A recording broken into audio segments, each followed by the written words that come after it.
الحمد لله والصلاة والسلام على رسول الله وعلى آله وعلى صحابته وعلى من والاه وعلى من تبعهم بإحسان إلى يوم نلقاه. أما بعد، أسأل الله الذي لا إله إلا هو الذي جمعنا في هذه المنصة أن يجمعنا عنده في جنات ونهر، وأسأله الفردوس الأعلى من الجنة، وأسأله أخرى أن يجمعنا على حوض نبينا محمد صلى الله عليه وسلم حتى نشرب منه شربة هنيئة مريئة فلا نظمأ بعدها أبدا. آمين آمين. بادئا ذي بدء أحيي جميع الإخوة والأخوات من حجاجنا الميامين، ونهنئهم على أنهم وصلوا إلى هذه المرحلة قبل الذهاب إلى البيت العتيق. En premier lieu, je félicite nos pèlerins, nos frères et nos sœurs, car Allah Azza wa Jalla nous a permis d'atteindre cette étape qui est avant الحج وavant le plutôt le départ pour الحج إن شاء الله تعالى. فرأيت أن أجمع لإخواني المسلمين وأخواتي المسلمات نصائح 10 بين يدي الحاج والمعتمر.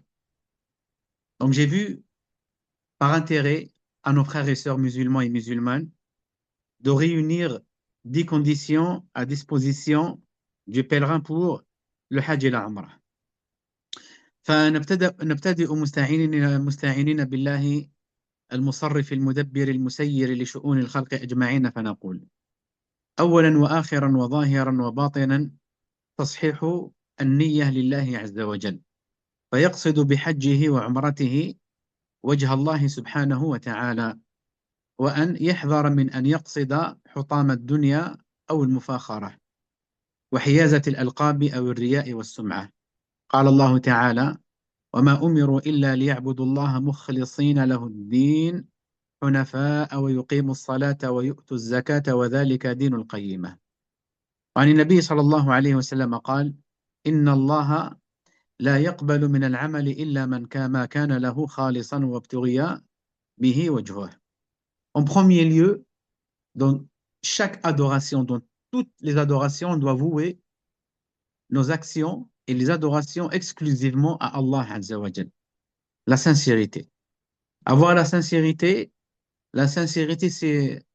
c'est cette porte ou cette action ou cette adoration qui va valider toutes nos adorations.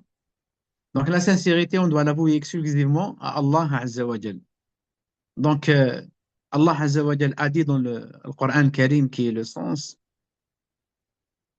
il ne leur a été commandé cependant que d'adorer Allah Azza wa Jal, lui vouant un culte exclusif, d'accomplir la salat, de s'acquitter de la zakat, et voilà la religion de la droite. Eh bien, ou de droiture. Pour être droit, eh bien, il faut accepter les lois d'Allah Azza wa Jal. Et la loi d'Allah Azza wa Jal, elle dit, quand tu dis la ilaha illallah, tu dois être sincère avec Allah. Et tu dois faire quoi? Tu dois obligatoirement vouer toutes les adorations à Allah Azza wa Jal pour sa face et pour Allah Azza wa Jal uniquement. Donc, le Hajj, on va l'accomplir, Inch'Allah ta'ala. Pourquoi on va le faire? Eh bien, la ilaha illallah, elle te met dans la droiture, dans l'istiqama. Elle te dit, quand tu veux faire le Hajj, eh bien, tu le fais pour Allah Azza wa Jal subhanahu wa ta'ala, et ça sur toutes les adorations sans exception. C'est pour ça le prophète alayhi salatu wa salam a dit, certes, Allah n'accepte comme acte que ceux qui a été fait sincèrement pour lui, et que c'est pourquoi on recherche le visage d'Allah Azza wa Jal, qui veut dire pour Allah Azza wa Jal. En résumé, le musulman, chaque adoration, n'importe quelle adoration, soit une grande adoration comme le pèlerinage, ou soit n'importe quelle adoration qui est une sunna préférable à faire. On l'a fait pour Allah Azza wa Jal. Donc il n'y a pas d'ostentation, ni chercher de renommée derrière cela. Ça, c'est la première recommandation qu'on va vous la répéter souvent, parce que Al-Hajj, en réalité, Al-Hajj c'est Tawhid. Quand on parle de Tawhid, on parle de la sincérité. Inch'Allah ta'ala, pendant le voyage, on va vous parler de tout cela et même après le voyage, bihawlillahi ta'ala. ثم التقوى وحسن الخلق. Donc ici, avoir la piété et le bon comportement et la bienséance. Le prophète alayhi salatu wassalam a dit au compagnon Mu'adh qu'Allah l'agrée, اتق الله حيثما كنت وأتبع السيئة الحسنة تمحها وخالق الناس بخلق حسن. Le prophète alayhi salatu wassalam a dit à Mu'adh, et ça c'est une recommandation du résident au voyageur. Et c'est une recommandation générale également. Donc le prophète, il lui a dit, il allait l'envoyer au Yémen. Et il lui a dit, crains Allah où que tu sois, fais suivre la mauvaise action par une bonne, elle l'effacera. Et comporte-toi avec les gens avec un bon comportement. Donc ça, c'est la recommandation du prophète sallallahu alayhi wa sallam à qui? À Mu'adh. Quand on recommande à une personne d'avoir la bienséance et le bon comportement, ça ne veut pas dire forcément il a un mauvais comportement. Donc, s'il a un bon comportement, il doit le multiplier. Parce que dans le voyage, c'est là où on va reconnaître les gens. Dans le voyage, là, on voit quand il y a le stress, il y a des gens qui sont impatients, et ainsi de suite. Donc là, on leur recommande quoi? La bienséance.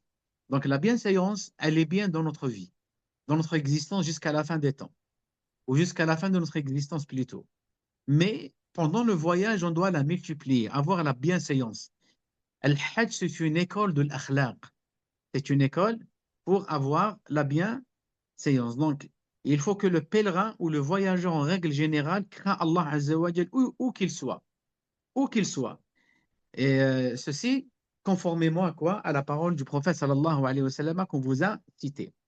ثم صلاة الاستخارة لفعله وحثه عليه الصلاة والسلام لأمته بأدائها وقد أجمع العلماء على أن الاستخارة سنة ودليل مشروعيتها ما رواه البخاري عن جابر كان رسول الله صلى الله عليه وسلم يعلمنا الاستخارة في الأمور كلها. Donc ici, la prière de la consultation. La prière de la consultation, car le prophète alayhi salatu wassalam la faisait et incitait sa communauté à l'accomplir.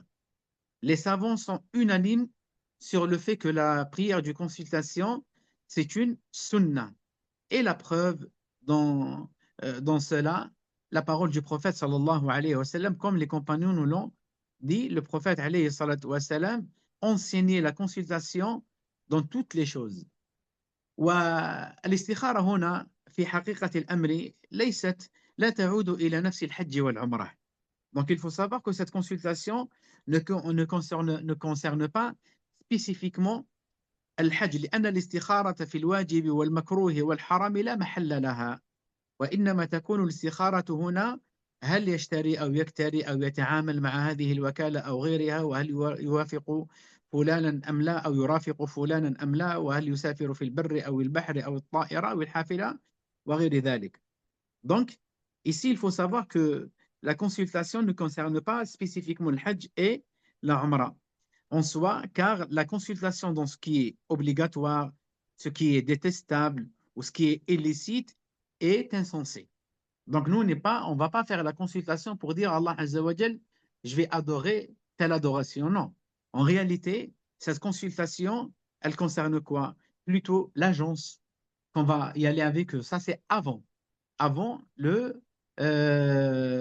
qu'on va faire le Hajj, qui veut dire avant le voyage, on fait la salat de l'istikhara et je vais accompagner un tel ou un tel, et je vais faire ça ou ça. En réalité, la salat de l'istikhara, elle nous parle sur des choses matérielles. Ce n'est pas sur les adorations, ou faire l'istikhara pour faire le haram, ou faire l'istikhara pour faire ce qui est détestable. Non. On est en train de parler ici exactement sur quoi? Sur l'accompagnement, je vais y aller par route, je vais aller par avion, je vais aller par bus, comme par exemple, on a des départs de Paris, ils vont y aller par Genève. Donc, il y a des Parisiens qui vont partir de Genève. Donc, est-ce qu'ils vont prendre le TGV, l'avion, ou prendre, par exemple, là, il fait la salat, al-istikhara. Voilà ce qui est recommandé pour le pèlerin. ورابعا ترك وصية. Quatrièmement, le fait de laisser un testament. وكما ينبغي للمسلم عموما وللمسافر خصوصا أن يكتب وصية يتركها لأهله إذا كان له شيء يوصي به، والوصية مستحبة وتكون واجبة على من عليه ديون وحقوق، لقوله عليه الصلاة والسلام: ما حق امرئ مسلم له شيء يوصي فيه يبيت ليلتين إلا ووصيته مكتوبة عنده. فحق على كل من كان في ذمته شيء أن يكتب وصيته، آمنا كان أو خائفا، صحيحا أو مريضا. Donc laisser un testament. Le testament, en réalité, c'est une sunna abandonnée par beaucoup de monde. Le prophète alayhi salatu wassalam l'a recommandé. Certes, le testament, al-wasiyya, c'est une sunna, mais elle devient obligatoire si une personne il a des dettes. Et là, des dettes, par exemple, donc là, elle devient obligatoire pour chacun, chaque serviteur d'Allah Azza wa Jal. Le prophète alayhi salam nous l'a incité. D'ailleurs, le compagnon Abdullah ibn Umar, qu'Allah l'agrée, quand le prophète a parlé du testament, il a dit: toutes les nuits, je dors avec mon testament sous mon oreiller. C'est ça ce qu'il faisait, Abdullah ibn Umar, qu'Allah l'agrée. وكذلك التوبة. التوبة هي من الأهمية بمكان في حياة المسلمين، والتوبة تكون من الذنوب والمعاصي والندم على ما مضى منها والعزيمة على عدم العودة إليها، لأمره وفعله وحثه عليه الصلاة والسلام. فعن أبي هريرة رضي الله عنه قال: قال رسول الله صلى الله عليه وسلم: يا أيها الناس توبوا إلى الله فإني أتوب في اليوم والليلة في اليوم إليه 100 مرة. وأفضل الأدعية هو سيد الاستغفار، كما قال النبي صلى الله عليه وسلم: اللهم أنت ربي لا إله إلا أنت خلقتني وأنا عبدك وأنا على عهدك ووعدك ما استطعت، أعوذ بك من شر ما صنعت، وأبوء لك بنعمتك علي وأبوء لك بذنبي فاغفر لي فإنه لا يغفر الذنوب إلا أنت. Le repentir, se repentir des péchés et les désobéissances, ce qu'on a fait comme péché et comme erreur. Il faut savoir que la tauba, on n'attend pas que on va faire le hajj sur place, on va faire la tauba. La tauba, on doit la faire tout le temps. Elle vit avec nous, la tauba. On va la faire tout le temps, comme le prophète alayhi salatu wassalam le faisait. Il a dit d'ailleurs, le prophète alayhi salatu wassalam: oh vous les gens, repentez-vous à Allah Azza wa Jal et demandez-lui pardon, car certes je me repens à lui 100 fois par jour. Ça c'est le prophète alayhi salatu wassalam. Allah Azza wa Jal lui a effacé ses péchés passés et futurs. Il se repent à Allah Azza wa Jal chaque jour 100 fois. Et d'ailleurs, il y a un autre hadith ou un autre récit où le prophète, alayhi salatu wassalam, on lui a compté dans une seule assise, plus de 70 fois, il se repentait à Allah Azza wa Jal, lui demandait pardon. Ça, c'est le prophète, alayhi salatu wassalam. Et c'est pour ça le musulman, il devrait faire ce qu'on appelle un dhikr. Dans la journée, comme dans la nuit, à prendre une heure ou des instants pour qu'il puisse se repentir à Allah Azza wa Jal. Soit avec la parole, soit avec les actes, avec des mouvements, qui veut dire le fait de faire des unités de prière pour se repentir à Allah Azza wa Jal. C'est fortement recommandé aux pèlerins de se repentir à Allah Azza wa Jal bien avant le voyage.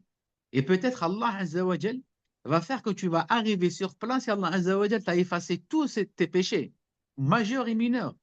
Allah Azza wa Jal est capable. Pourquoi? Parce que le prophète, il a dit: At-ta'ibu min adh-dhanbi kaman la dhanba lahu. Celui qui se repent d'un péché, Allah Azza wa Jal lui pardonne.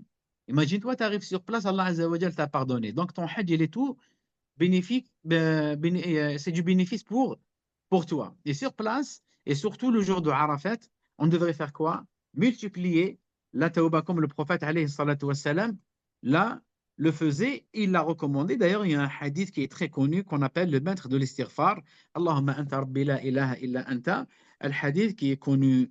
ثم سادسا التحلل من المظالم، وهذه سنة كذلك تركها كثير منا والله المستعان على حالنا وأحوالنا. فينبغي على المسلم والحاج خاصة أن يرد المظالم للناس من مال وعرض، أو يطلب منهم السماح والعفو قبل أن يأتي يوم لا ينفع فيه مال ولا بنون إلا من أتى الله بقلب سليم.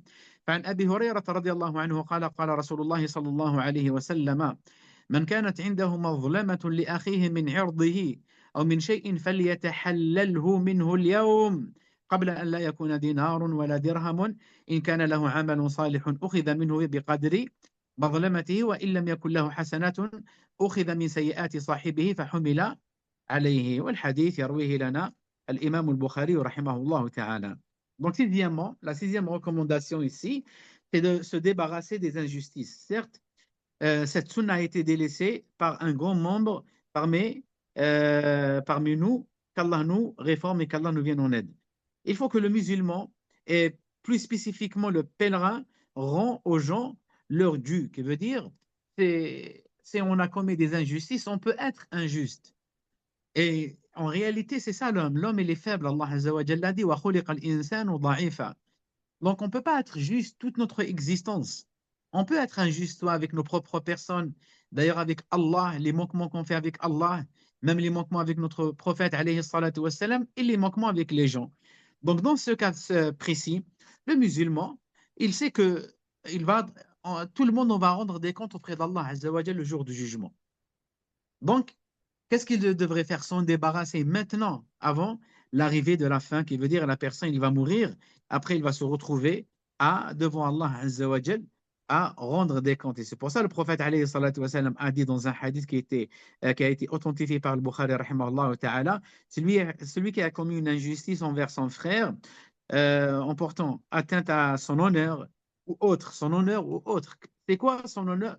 Son honneur ici ou autre? Le fait de parler sur les gens. Malheureusement, nous, dans cette époque, on peut éviter beaucoup de choses. Par exemple, il y a des péchés qui mènent à la perdition, voire à la mécréance, comme par exemple la sorcellerie. Alhamdulillah, un croyant, il est très loin de ça. Et le fait de tomber dans cela, donc on est très très loin de ça. Par exemple, euh, le, le fait de voler. On est très loin de ça. Le fait de faire de la fornication ou l'adultère, on est très loin de ça par la grâce d'Allah Azza wa Jal. Mais il y a une chose qui est très importante dans notre vie. Il y a la langue. La langue qu'on doit l'emprisonner, comme il a dit Abdullah bin Mas'ud, qu'Allah l'agrée. Donc malheureusement, on peut atteindre avec notre langue l'honneur d'un tel ou d'un tel. Et donc le prophète, alayhi salatu wassalam, il dit quoi? Qu'il lui demande pardon aujourd'hui, avant qu'il n'existe plus ni pièce d'or, ni pièce d'argent. S'il dispose cette personne de hasanat le jour du jugement, il va se retrouver à payer le jour du jugement, pas en dinars, pas avec des pièces en or ou des pièces en argent, avec des hasanat. Donc, imaginez-vous qu'une personne, comme il a dit le prophète sallallahu alayhi wa sallam, donc on va ramener un croyant, un musulman, avec des hasanat comme les montagnes de Tihama al-Bayda, les montagnes de Tihama blanches, donc des grandes montagnes de hasanat. Il est tout content. Mais malheureusement, il est arrivé auprès d'Allah Azza wa Jal alors qu'il a été injuste avec un tel ou un tel ou un tel. Soit il a parlé de l'honneur d'un tel, il lui a pris son argent, il lui a fait ça, ou il lui a fait ça, il lui a fait ça, dans un récit, latamahu, qui veut dire il lui a donné une claque, ou coulé son sang, et ainsi de suite. Eh bien, il va se retrouver le jour du jugement avec quoi? Il va se retrouver à payer, à rendre des comptes. Allah Azza wa Jal est juste. Vous savez, il y a une qaïda où les ulama, nos savants, ils ont dit ما بينك وبين الله مبني على المسامحة وما بينك وبين الناس مبني على المشاححة والمشاحنة المشاححة والمشاحنة. Donc entre toi et Allah Azza wa Jal, il se base sur le pardon. Allah Azza wa Jal, c'est le grand pardonneur. Mais l'homme, il aime le conflit. C'est sa nature. Donc le jour du jugement, il ne faut pas attendre qu'on va voir la miséricorde. L'homme, il va voir la miséricorde d'Allah Azza wa Jal, qu'Allah nous préserve de ça. D'accord? Non. Donc il faut savoir que le jour du jugement, quand une personne va voir l'enfer, elle arrive et les gens ils rentrent au paradis, il n'y a pas de pardon. Il veut récupérer son dû. Avec quoi? Avec des hasanats. Le jour du jugement, les transactions, ils se font avec les hasanat et sayyi'at. Qui veut dire la personne qui est venue avec des hasanat, des grandes montagnes de hasanat, il va rendre des comptes. Donc, qu'est-ce qu'il va faire? Il va donner des hasanat. Après, il lui reste encore des injustices avec un tel ou un tel. Attention, même avec ta propre maman, avec ton propre père, il veut dire avec ton oncle, avec le lien de parenté. Donc, ils vont se réjouir le jour du jugement à récupérer des hasanat si on a été injuste avec eux dans le bas monde. Donc, qu'est-ce qu'il devrait faire? Il va donner des hasanat et après, les hasanat, ils se sont épuisés. Eh bien, Allah Azza wa Jalla est juste. Il va rester des gens qui leur a causé du tort. Il va prendre les sayyi'at, les mauvaises actions qu'un tel il a fait. Après, ils vont lui mettre sur son dos. Après, on va le jeter dans l'enfer, qu'Allah nous préserve. Et c'est pour ça, c'est très facile pour nous, nous les croyants, de demander pardon ici-bas. Alhamdulillah, yatahallal al-an. Ça veut dire maintenant, il va demander pardon avant qu'il viendra un jour. Il va pas, il pourra pas regretter. C'est trop tard pour lui. Et ça, c'est une chose qui est très importante. ثم كذلك النفقة الحلال الواجب على المسلم تجنب المال الحرام ما دام في جسده روح تحيا كما قلت وفي نفقة الحج آكد وأخص فتأمل أيها الحاج هذا الحديث العظيم فعن أبي هريرة رضي الله تعالى عنه قال قال النبي صلى الله عليه وسلم أيها الناس إن الله طيب لا يقبل إلا طيبا وإن الله أمر المؤمنين بما أمر به المرسلين فقال يا أيها الرسل كلوا من الطيبات واعملوا صالحا إني بما تعملون عليم وقال يا أيها الذين آمنوا كلوا من طيبات ما رزقناكم واشكروا لله إن كنتم إياه تعبدون ثم ذكر الرجل يطيل السفر أشعث أغبر يمد يديه إلى السماء يا رب يا رب ومطعمه حرام ومشربه حرام وملبسه حرام وغذي بالحرام فأنى يستجاب لذلك. Ce hadith, il est très important pour nous, les voyageurs, et surtout pour nous, les pèlerins, exactement parce qu'on va y aller, ou on va y aller à Arafat, et là, on va lever la main, on va dire quoi, on va faire des doigts. Ici, une subsistance qui est licite. C'est une obligation pour le musulman d'éviter le bien de provenance illicite, al-haram, et plus spécifiquement pour le hajj. Médite donc sur le hadith du prophète sallallahu alayhi wa sallam, d'après Abu Huraira qu'Allah l'a gré, le prophète a dit alayhi salatu wa sallam, certes Allah exalté soit-il est bon et n'accepte que ce qui est bon. Et certes Allah a ordonné aux croyants ce qu'il a ordonné aux messagers. Il a dit Allah Azza wa Jal dans le sens du verset coranique aux messagers, mangez de ce qui est pur et œuvrez pieusement. Certes je suis parfaitement connaisseur de ce que vous faites. Il a dit également, Allah Azza wa Jal, dans le sens du verset coranique, ô vous qui croyez, mangez des choses licites et pures dont nous vous avons gratifié. Ensuite, le prophète, il a dit une chose très importante. Le messager d'Allah, sallallahu alayhi wa sallam, a évoqué un homme, comme vous et moi, on va voyager. Donc, il a fait un long voyage, tout ébrifié et couvert de poussière, il lève les mains au ciel, il dit, ô Seigneur, tandis que son alimentation est illicite, sa boisson est illicite et qu'il a été nourri de l'illicite.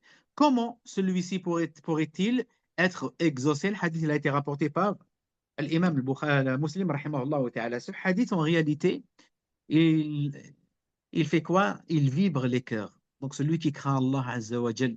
Donc, il met en considération tout ce qu'il devrait, comment il vit le musulman, comme les prophètes et les messagers, sans manger al-haram, sans pratiquer al-haram. Et une personne, par exemple, il arrive à Arafat. Après, il va commencer à dire oh Allah, alors qu'il a fait un voyage, ce voyage avec le haram. Vous allez être étonné et vous allez dire comment une personne va faire un voyage avec de l'argent qui est illicite, qui est haram. Eh bien, je peux vous confirmer que il y a des pèlerins qui font un crédit bancaire à base de riba pour faire le hajj. Pour faire le hajj, on a eu des cas. Et quand ils arrivent sur place, ils nous posent la question. Le prophète alayhi salam a répondu, comment vous voulez que cette personne, Allah Azza wa Jal, va lui exaucer ses doigts? Donc, on doit faire employer des efforts que cet argent qu'on va voyager avec pour faire le hajj, elle sera halal. Regardez Quraysh, c'est des kuffars. Le jour où ils voulaient reconstruire la Kaaba, ils ont mis dans la construction de la Kaaba que ce qui est halal. Ils n'acceptaient pas, par exemple, de l'argent des femmes qui font n'importe quoi, par exemple. Ils n'acceptaient pas le riba. Ils n'acceptaient pas le haram, l'argent qui a été pris injustement, un salaire d'un tel, par exemple. Ça, c'est Quraysh, c'est des kuffars. Donc, ils ont reconstruit la Kaaba avant bien l'arrivée de l'islam. Ils étaient comme ça. Que dire sur un musulman qui dit la ilaha illallah Muhammadun Rasulullah, il mange les biens de l'autrui. ثم ثامنا الرفقة الصالحة الرجل على دين خليله فلينظر أحدكم من يخالل. Et puis une chose qui est très importante, une compagnie vertueuse. Le prophète alayhi salatu wa sallam, a dit l'homme à la religion de son ami. Que chacun d'entre vous fasse donc attention à qui il prend comme ami ou la bonne fréquentation. La bonne fréquentation, c'est une chose qui est très importante dans la vie du serviteur d'Allah Azza wa Jal. Et sur cela, il ne faut pas utiliser tes sentiments. Que ton compagnon, c'est qui? Je vais vous le résumer en quelques mots seulement. Le bon compagnon, quand tu le vois, il te fait rappeler l'islam. Il te fait rappeler la religion. Il te fait rappeler la prière. Il te fait rappeler la zakat. Il te fait rappeler la salat. Il te fait rappeler as-sam. Il te fait rappeler le pèlerinage. Il te fait rappeler l'akhira, qui veut dire il y a le paradis, il y a l'enfer. Voilà le bon compagnon en résumé. En résumé. Donc la personne, quand il veut vivre dans le bas monde, c'est avec ça qu'il doit vivre, le bon compagnon. Et en plus de ça, et en plus de ça,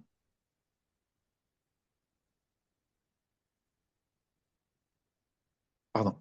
Et en plus de ça, surtout pendant ce voyage, surtout pendant ce voyage, il devrait faire absolument très attention à qui il va avoir comme fréquentation. تاسعاً معرفة المناسك. خذوا عني مناسككم. Donc connaître les rites. Le prophète alayhi salam, il a dit prenez de moi vos rites. Et pour cela, c'est avant bien le hajj, avant le départ, le fait de lire les livres, le fait d'écouter des cours. Et alhamdoulilah, il y a même des cours qui sont traduits en français, d'assister, de demander. N'hésitez pas. Alhamdoulilah, vous avez des personnes qui vont vous accompagner et ils sont des étudiants, ils sont des imams. Donc, alhamdoulilah, il y a notre frère Adel, notre frère Sohib, moi-même. Donc, n'hésitez pas à demander n'importe quelle question concernant le hajj et tout ça. N'hésitez pas à demander, Inch'Allah, on sera à l'écoute bihawlillahi ta'ala. Donc ici, il faut prendre, il faut, il faut, il faut apprendre les rites, Inch'Allah ta'ala. Et Inch'Allah ta'ala, je vais vous donner une date avant le départ. Je vais faire un cours dans la mosquée. Celui qui veut venir, Inch'Allah, à Nanterre, je vais vous envoyer, Inch'Allah, la date et le lieu. Et dans les cas, ce sera transmis en direct, bihawlillahi ta'ala. Donc ne vous inquiétez pas, on va faire une assise concernant الحج لغيت ذو الحج إن شاء الله تعالى. عاشرا الصبر. الصبر دليل على قوة وصدق الإيمان يشهد لذلك قول النبي صلى الله عليه وسلم عجبا لأمر المؤمن إن أمره كله له خير وليس ذلك لأحد إلا للمؤمن إن أصابته سراء شكر فكانت خيرا له وإن أصابته ضراء صبر فكانت خيرا له فالمؤمن إن أصابه ضر أو بلاء علم أن الله وحده من قدر ذلك فصبر على قضاء الله وقدره وعلم أن لا مرد لأمر الله إلا من عند الله فكان صبره خير له وإن أصابه خير علم أن الله عز وجل هو من يسر له ذلك الخير فشكره على ما أنعم به عليه وكان ذلك أيضا خيرا له. Deuxièmement, se doter de patience. Et ça, une chose qui est très importante. Dans notre vie, comme je vous ai dit, hein, et toutes les adorations ou les recommandations que je vous ai dit maintenant, ils vivent avec nous dans notre quotidien. Mais à sabre, surtout pendant le voyage. On doit patienter, voire endurer. Alhamdulillah, on est des privilégiés d'Allah Azza wa Jal. Allah Azza wa Jal nous a élus, il nous a choisis. On va partir pour le Hajj et tout ça. Que le Hajj, qu'il soit le Hajj pour nous une école. De quoi? De sabr. Surtout, à sabr. Donc, le prophète, alayhi salatu wassalam, il a dit que le cas du croyant est étonnant. Ce qui le concerne, euh, surtout ce qui le concerne, soit un bien, soit un mal et tout ça. Dans tous les cas, si l'homme il a été touché par un bien, eh bien, alhamdulillah, yashkurullah azza wa jal, il remercie Allah azza wa jal et on est reconnaissant envers Allah. Il a été touché par une calamité ou il a été touché par un mal et tout ça. Donc, qu'est-ce qu'il fait? Yasber. Il est patient, il va endurer pour Allah azza wa jal. Et c'est ça le croyant. S'il il a été touché par un mal ou une calamité, il sait que seul Allah azza wa jal l'a commandité. Donc, c'est pour ça qu'on doit patienter du début jusqu'à la fin. Une personne par exemple, il a une caractéristique qui est un peu fort, ou plutôt qu'il est nerveux et tout ça, eh bien, le Hajj, c'est une madrasa, c'est une école pour nous. C'est une école pour nous, on doit se doter. Il faut savoir une chose, que tout ce qui va se passer, Allah Azza wa Jalla l'a décrété. L'a décrété. Par exemple, je vous donne un exemple, ce qui nous arrive généralement dans les, euh, dans les voyages, les retards. par exemple, de l'avion, que ce soit pour le Hajj ou d'autres, même si on va aller dans nos pays, tout ça, on doit se patienter. Parce que si Allah Azza wa Jalla a écrit que tu vas aller pour le Hajj, tu vas y aller. Soit l'avion, il arrive, il va venir ou il va pas venir. Si Allah Azza wa Jalla a écrit que tu vas y aller, le Hajj, tu vas y aller. Par n'importe quel transport, tu vas y aller par la grâce d'Allah Azza wa Jalla. Donc, ne vous inquiétez pas sur cela. Donc, on doit avoir cette foi en Allah Azza wa Jalla et cette croyance que Allah Azza wa Jal, s'il nous a décrété qu'on va partir à l'Hajj, on va y aller. Wallah, si tout le monde, maintenant présent, on va faire toutes les causes pour aller à l'Hajj, Allah Azza wa Jal n'a pas décrété, personne ne va y aller. Mais si une personne il va être à ton nom contre toi. Il va faire tout pour que tu ne puisses pas aller à l'Hajj, eh bien, tu vas y aller par la grâce d'Allah Azza wa Jal. Donc, ne vous inquiétez pas. Donc, on doit patienter, se doter de patience. Et voilà, donc pour les 10 recommandations, vraiment en résumé, comme ça, on ne va pas tarder. On ne va pas rester longtemps avec vous. Bihawlillahi ta'ala. Donc, on va laisser la parole à notre frère, à les frères après. Inch'Allah, il y a le frère Souhaïb, après les frères, Inch'Allah, Adil et d'autres qui vont intervenir. Donc, l'essentiel, ne vous inquiétez pas, il y aura toujours des cours avant, pendant et même après, Inch'Allah ta'ala, on va vous donner quelques recommandations. نسأل الله عز وجل أن يتقبل منا ومنكم صالح الأعمال ويجعلنا من عباده الصالحين المصلحين المخلصين والله تعالى أعلم وصلي وسلم على نبينا محمد